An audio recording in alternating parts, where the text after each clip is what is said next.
বাঙালির অপমান বাংলার জনগণ মেনে নেবে না।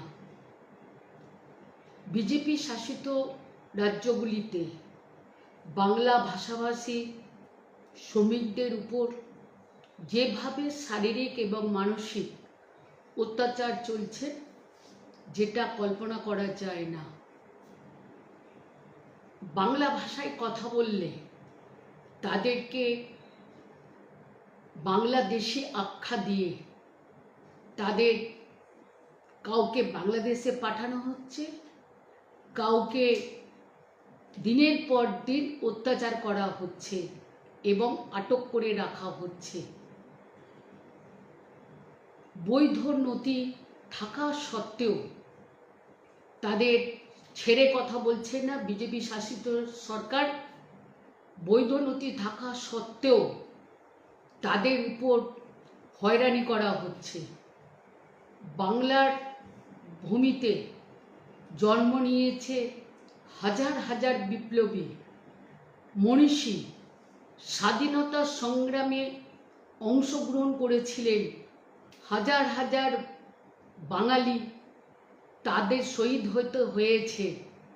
আজকে তাদের কথা তুলে বিশ্বের কাছে, বিশ্বের দরবারের কাছে আমরা সম্মানিত হই।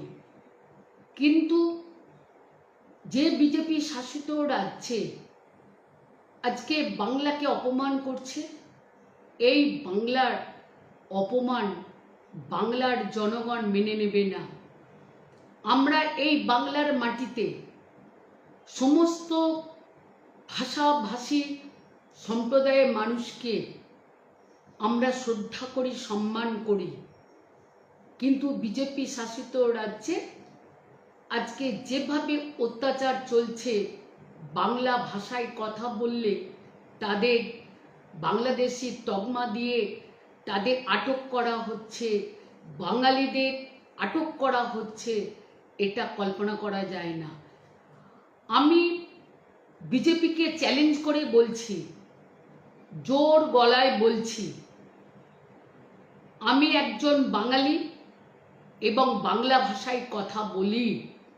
যদি সাহস থাকে মোদি বাবুর, তাহলে আমাকে গ্রেপ্তার করে দেখান এবং আমরা সবাই আরো বেশি করে বাংলা ভাষায় কথা বলবো। বাংলার মাটি আজকে দুর্জয় ঘাঁটি। এই বাংলার মাটিকে যারা অপমান করবে তাদের বাংলার জনগণ উপযুক্ত জবাব দেবে। আমরা তাই বলতে চাই, আমি গর্বিত, আমি বাঙালি, আমি বাংলার গান গাই, আমি বাংলায় কথা বলি। মোদি বাবু শুনে রাখুন, বাংলার মাটি, বাংলার জল, বাংলার বায়ু, বাংলার ফল পূর্ণ হোক, পূর্ণ হোক। হে ভগবান, মোদি বাবুকে চ্যালেঞ্জ করছি, ক্ষমতা থাকলে বাংলা কথা বলার জন্যে আমাকে গ্রেপ্তার করুন।